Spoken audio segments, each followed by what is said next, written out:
Party प्रयास करती रहेगी।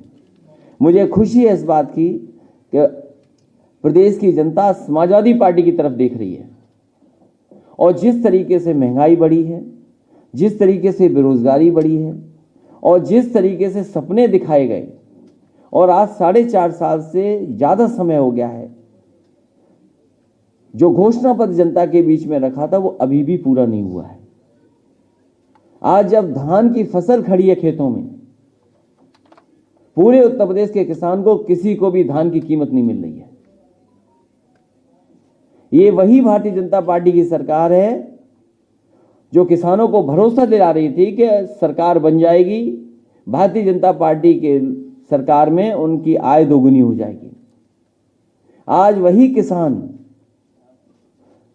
जानना चाहता है क्या धान की उसे कीमत मिल पाएगी कि नहीं मिल पाएगी, और मजबूरी में किसान को अपना धान जलाना पड़ रहा है। कोई पूछने वाला नहीं किसान को।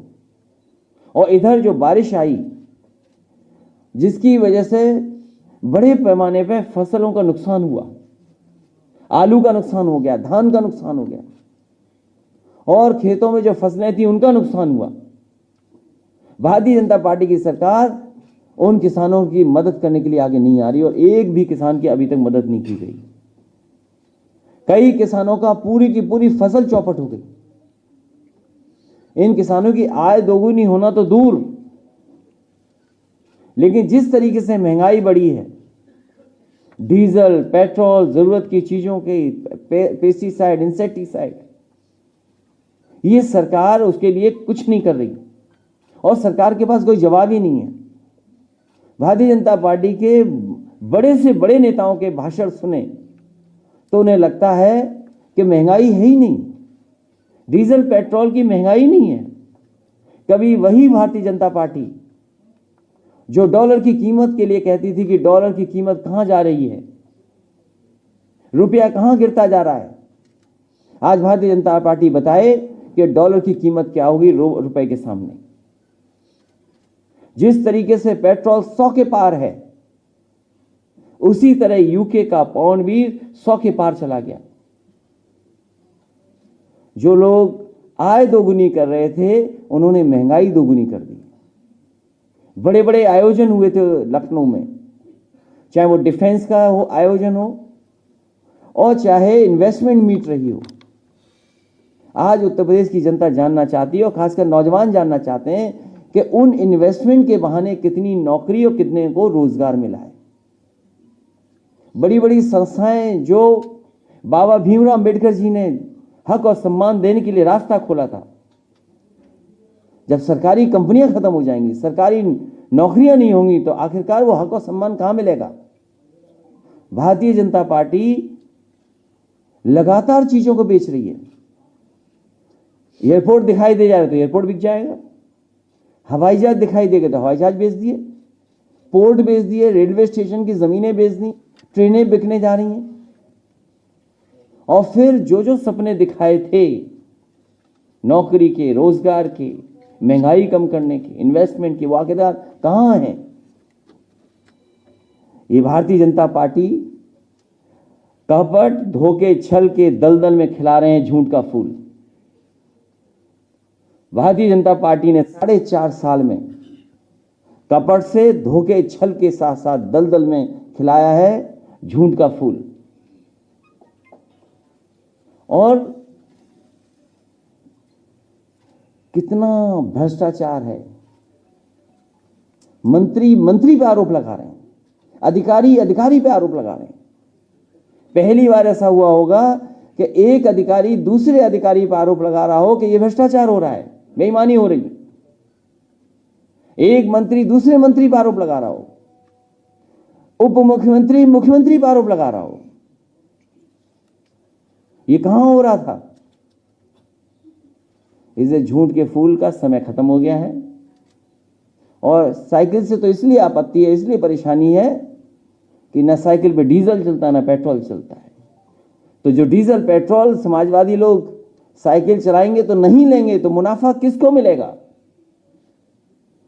समाजवादी पार्टी और मैंने कई बार पूछा है इसी मौके पर, यहीं पर, कि जो डीजल पेट्रोल है उसका आखिरकार मुनाफा कहां जा रहा है। जब अंतर्राष्ट्रीय बाजार में क्रूड ऑयल कम था तब भी जनता से वसूल रहे थे पैसा, तब भी मुनाफा वसूला जा रहा था और आज भी वसूला जा रहा है। डीजल पेट्रोल की महंगाई देख लें, और जिस समय डीजल पेट्रोल की महंगाई होती है, हर जरूरत की चीज महंगी हो जाती है। सुबह से लेकर के शाम तक जो खाना खरीदते हैं, सब्जी खरीदते हैं, वो सब महंगा है। आज सरसों का तेल कहां पहुंच गया? सरसों के तेल के कीमत क्या है आज? उसके लिए जिम्मेदार कौन है? भारत सरकार से पूछा गया कि आखिरकार ये सस्ता क्यों नहीं है, कड़वा तेल सस्ता क्यों नहीं है? तो भारत सरकार में मंत्री कहते हैं कि सरसों के तेल में मिलावट नहीं हो पा रही, इसलिए महंगा नहीं है। और जो आज अगर मीटिंग हो भी रहेगी तो हो सकता है सरसों के तेल की कीमत को गिराने के लिए मिलावट बढ़ा दे बीजेपी, कि सरसों के तेल में मिलावट हो, शुद्ध सरसों का तेल भी जनता को ना मिले, इसकी तैयारी भारतीय जनता पार्टी कर रही है। तो आज महंगाई है, बेरोजगारी है और लगातार लोगों के साथ अन्याय हुआ है। इतना अन्याय, इतना उत्पीड़न कभी नहीं हुआ होगा जितना भारतीय जनता पार्टी की सरकार में हुआ है। इसलिए झूठ के फूल खिलाए जा रहे हैं और झूठ के फूल खिलाएंगे ये लोग।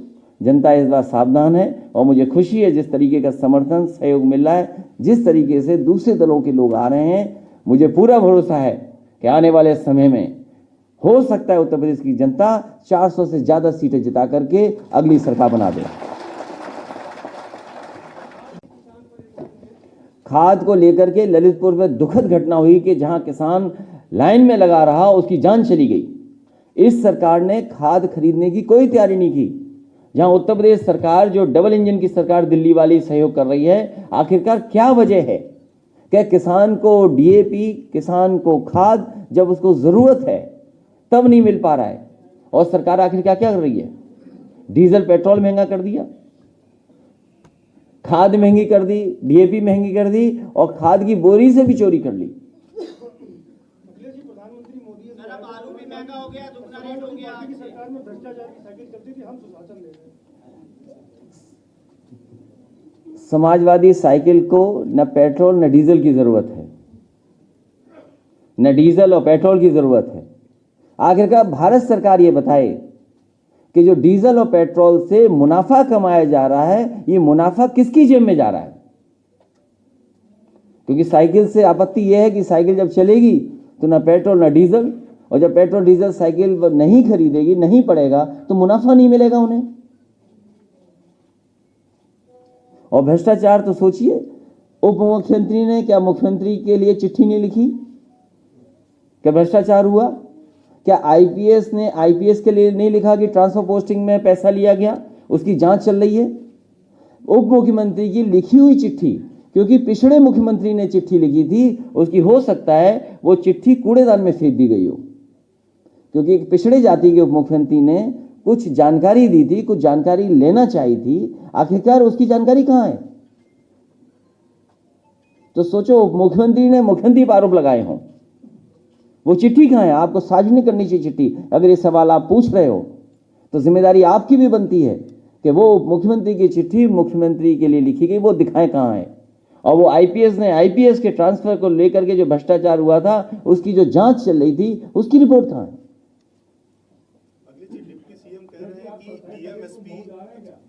मैं मऊ जा रहा हूं।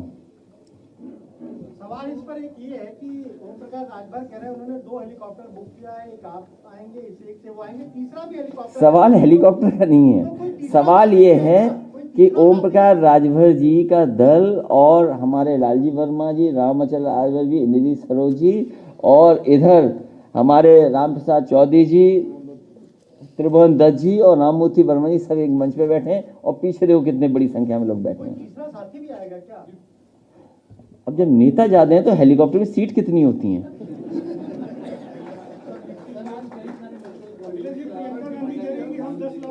देखिए, सबसे बड़ा आप ये सब बहुत महत्वपूर्ण सवाल है कि आज मेडिकल कॉलेज उद्घाटन हो रहे हैं। जिस समय जनता को दवाई की जरूरत थी, जिस समय उत्तर प्रदेश की गरीब जनता को इलाज की जरूरत थी, जिस समय उत्तर प्रदेश की जनता को ऑक्सीजन की जरूरत थी, उस समय उत्तर प्रदेश की सरकार कहां थी? उत्तर प्रदेश के गरीबों को, उत्तर प्रदेश की जनता को भारतीय जनता पार्टी ने अनाथ छोड़ दिया। और जो पहले से चल रहे मेडिकल कॉलेज, सहारनपुर का मेडिकल कॉलेज, क्या उसको पर्याप्त बजट मिल रहा है? बदायूं मेडिकल कॉलेज, क्या उसको पर्याप्त बजट मिल रहा है? यही केजीएमयू जो प्रेस्टिजियस इंस्टीट्यूशन है, क्या उसको पर्याप्त बजट मिल रहा है? आगरा मेडिकल कॉलेज जो सबसे पुराना मेडिकल कॉलेज है, क्या उसको पर्याप्त बजट मिल रहा है? क्या कानपुर के मेडिकल कॉलेज को पर्याप्त बजट मिल रहा है? सैफी के मेडिकल कॉलेज को न दें आप, लेकिन और मेडिकल कॉलेजों का बजट क्यों रोक दिया आपने? वहीं जौनपुर का मेडिकल कॉलेज जो समाजवादी सरकार में बनना शुरू हुआ था, आखिरकार क्यों पूरा बजट नहीं मिला? समाजवादी सरकार में शाहजहांपुर का मेडिकल कॉलेज बन रहा था, उसको बजट क्यों नहीं मिला? फिरोजाबाद का मेडिकल कॉलेज समाजवादी सरकार में बन रहा था, उसको बजट पूरा क्यों नहीं मिला? झांसी में अलग से 500 बेड हॉस्पिटल बनकर के तैयार हुआ है, झांसी मेडिकल कॉलेज को बजट क्यों नहीं मिल रहा? बांदा के मेडिकल कॉलेज जिसको बनाने का काम किया, उसको क्यों नहीं मिल रहा पूरा? आजमगढ़ में जो और फैसिलिटीज प्रोवाइड होनी थी, और मुझे याद है जिस समय कोविड आया और जिस समय ऑक्सीजन की जरूरत पड़ी, क्या उत्तर प्रदेश की सरकार ने, क्या भारत के देश की सरकार ने आजमगढ़ के मेडिकल कॉलेज को ऑक्सीजन प्लांट दिया था क्या? उसको अगर कहीं ऑक्सीजन प्लांट मिला था तो हमारी खुद की निधि से हमें खुद वहां पर ऑक्सीजन प्लांट देना पड़ा। तो जो मेडिकल कॉलेजेस हैं पहले से जो चल रहे हैं, पहले से जो बनकर के तैयार हुए हैं, क्या उसका बजट कहां है? ये केवल झूठ के फूल हैं और कुछ नहीं है। और भारतीय जनता पार्टी के उनके अपने सबसे बड़े नेता, जिस पत्रकार साथी ने यह सवाल पूछा है, मैं उस पत्रकार साथी से निवेदन करूंगा कि यहीं लखनऊ में सबसे बड़े नेता भारतीय जनता पार्टी के, जो देश के प्रधानमंत्री रहे, उनके नाम पर मेडिकल यूनिवर्सिटी बनना शुरू हुई थी, उसका शिलान्यास हुआ था। वो सोचिए कहां चल रही है यूनिवर्सिटी। वो डॉक्टर राम मनोहर लोहिया इंस्टीट्यूट के 9th फ्लोर पे यूनिवर्सिटी चल रही है। मैं चाहूंगा कि आप अपना कैमरा लेकर के जरूर वहां जाएं। जब ये मेडिकल कॉलेज का उद्घाटन दिखा रहे हैं आप, तो ये भी दिखाइए कि एक शिलान्यास प्रधानमंत्री जी ने किया था, मेडिकल यूनिवर्सिटी जो आज भी डॉक्टर राम मनोहर लोहिया के 9th फ्लोर पे चल रही है, और उसी डॉक्टर राम मनोहर लोहिया जिसमें 9th फ्लोर पे यूनिवर्सिटी चल रही है, उसका भी बजट खा लिया इन्होंने। क्या आप ये सवाल पूछोगे कि डॉक्टर राम मनोहर लोहिया यूनिवर्सिटी जो समाजवादी सरकार में चल रही 9th फ्लोर में, उसका बजट क्या हुआ? और डॉक्टर राम मनोहर लोहिया जी के नाम पर जो इंस्टीट्यूशन चल रही है, उसके बजट का क्या हुआ? उसका कोई जवाब है सरकार के पास? ये झूठ के फूल हैं। चुनाव करीब आ गया है, जनता इन्हें हटाने जा रही है, इसलिए जगह जगह जाकर के मेडिकल कॉलेजों का उद्घाटन हो रहा है। ये जौनपुर के नेता बैठे हमारे, बताइए, जौनपुर का one of the best medical college था, जिसका इंफ्रास्ट्रक्चर बहुत अच्छा था। और आप बताइए कि जो कैंसर इंस्टीट्यूट बना है लखनऊ में, जो कैंसर इंस्टीट्यूट बना, 4.5 साल इंतजार किया जिसने, और इसलिए नहीं शुरू किया गया क्योंकि ये समाजवादी सरकार ने बनाया है। सवाल समाजवादी सरकार के इंस्टीट्यूशन का नहीं है, सवाल ये कि 4.5 साल इस भारतीय जनता पार्टी की सरकार ने गरीबों को कैंसर का इलाज नहीं दिया, उन्हें बेचारों को भटकना पड़ा दूसरे शहरों में जाकर के। प्रदेश के स्वास्थ्य मंत्री काशी के लिए, और वहां पर एक भी महिला डॉक्टर नहीं है, जिसको लेकर वहां के लोगों ने तमाम सवाल एक अस्पताल, एक महिला डॉक्टर का नहीं है, सवाल है उत्तर प्रदेश के हेल्थ इंफ्रास्ट्रक्चर का। पूरा हेल्थ इंफ्रास्ट्रक्चर कोलैप्स हो गया। जिस तरीके से शिक्षा का पूरी व्यवस्था कोलैप्स हो गई। क्या पढ़ाई हो रही है उत्तर प्रदेश में? बताइए हमें, क्या पढ़ाई हो पा रही है? अब मुख्यमंत्री जी कह रहे हैं हम टैबलेट देंगे। 4.5 साल कौन सी टैबलेट देते रहे आप? कौन सा कैप्सूल दिया आपने जो अब टैबलेट दे दोगे आप? प्रधानमंत्री ने खास तौर पर कहा है कि पूर्वांचल की उपेक्षा की गई। देखिए, अधिकारियों को सबसे पहले पता लग जाता है सरकार किसकी बनने जा रही है। और हम तो बीजेपी से कहेंगे कि वो जो नया सॉफ्टवेयर डाला था, हमारे मोबाइल में भी डाल के देख लो कि कितने अधिकारी अब संपर्क में आ गए हैं। एक वो है ना सॉफ्टवेयर, पूर्वांचल के बारे में उन्होंने कहा कि पूर्वांचल की उपेक्षा पिछली सरकारों ने की, छोटी मोटी डिस्पेंसरी खोल के। झूठ के फूल यही कह सकते हैं, झूठ के फूल यही कह सकते हैं कि पूर्वांचल का हम लोगों ने अनदेखी की। बलिया को बिहार से जोड़ने वाला सबसे बड़ा पुल समाजवादी सरकार ने दिया। वहां पर पूर्व प्रधानमंत्री चंद्रशेखर जी, उनके नाम से यूनिवर्सिटी दी, उसका बजट भारतीय जनता पार्टी ने रोक लिया। बलिया तक अभी तक एक्सप्रेसवे नहीं बन पाया। जो एक्सप्रेसवे, जिस एक्सप्रेसवे का अलाइनमेंट, जिस एक्सप्रेसवे को देने का काम समाजवादी सरकार में हुआ, जिसका नाम था समाजवादी पूर्वांचल एक्सप्रेसवे, वो समाजवादी सरकार ने दिया है। उसका शिलान्यास विधानसभा के सामने हुआ, लैंड एक्विजिशन हुई और आम सहमति हुई सरकार जमीन लेने को लेकर के।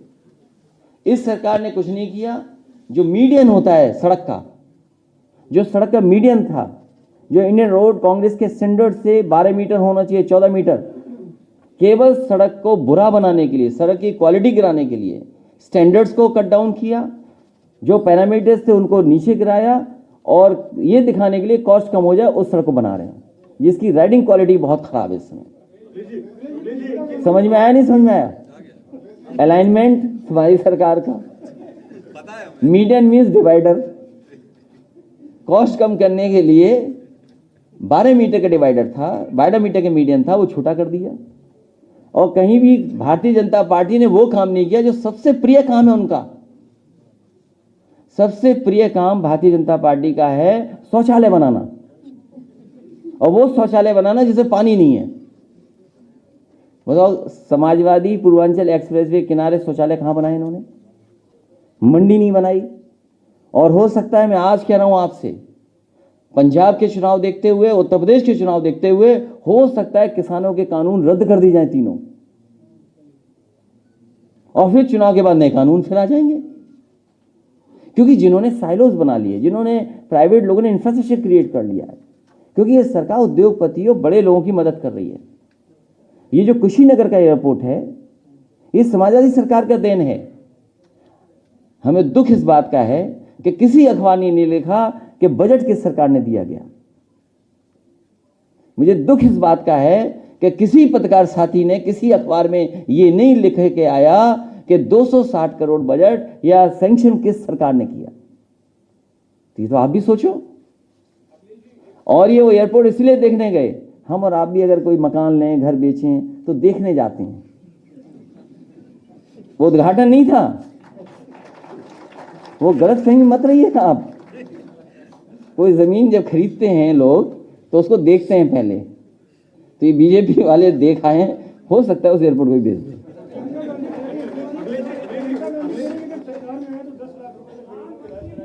देखिए, समाजवादी पार्टी का सीधा निशाना है भारतीय जनता पार्टी को हटाना।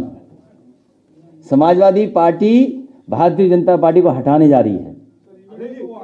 पेट्रोल डीजल पर पिछले कुछ सालों में केंद्र सरकार को 23 लाख करोड़ रुपए का प्रॉफिट हुआ है। अभी पिछले महीने जीएसटी काउंसिल की मीटिंग थी, खुद वित्त मंत्री यहाँ पर लखनऊ में रही, जो अधिकारियों से मीटिंग की। खबर ये है कि ये यूपी से ट्रायल रन के तौर पर उसको जीएसटी में लाने की शुरुआत करने के प्लान है। आपका क्या कहना है? मुझे नहीं पता क्या जानकारी है आपको, लेकिन अगर साइकिल चलाओगे तो डीजल पेट्रोल नहीं जरूरत पड़ेगी, तो मुनाफा किसका गया? अगर आम जनता साइकिल चलाने लगे तो किसका मुनाफा चला गया? सरकार को मुनाफा ही नहीं मिलेगा, तो सरकार बड़े लोगों को कैसे पैसे दे पाएगी? और जहां तक सवाल जीएसटी का है, ये जानते हैं कि अगली सरकार इनकी बनने वाली नहीं है, इसीलिए गन्ने की कीमत क्या रखी? गन्ने की जो कीमत बढ़ाई सरकार ने, क्या बढ़ाई? क्यों बढ़ाया? क्योंकि वो जानते हैं गन्ने का तो देना ही नहीं, भुगतान ही नहीं करना है। जब आज नहीं दे पाई जो सरकार, आज भी किसानों का 4000 करोड़ से ज्यादा बकाया है, तो इनके पास कोई प्लानिंग नहीं है, और ये जानते हैं कि इन्हें नहीं देना है, अगली सरकार को देना है। समझ गए आप बात? इसीलिए जनता को धोखा देने के लिए जीएसटी में ना, लेकिन ये सरकार वसूल लेगी पैसा।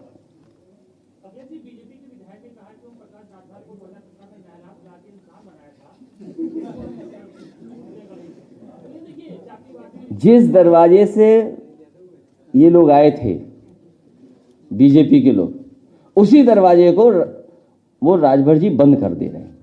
ये परेशानी है उनको। बात समझ गए? जिस दरवाजे से भारतीय जनता पार्टी घुसी थी, उसी दरवाजे को ओम प्रकाश राजभर जी बंद किए दे रहे हैं, और बाकी बंद ये लोग कर देंगे, चटकनी लगा देंगे। ये तकलीफ है उनको।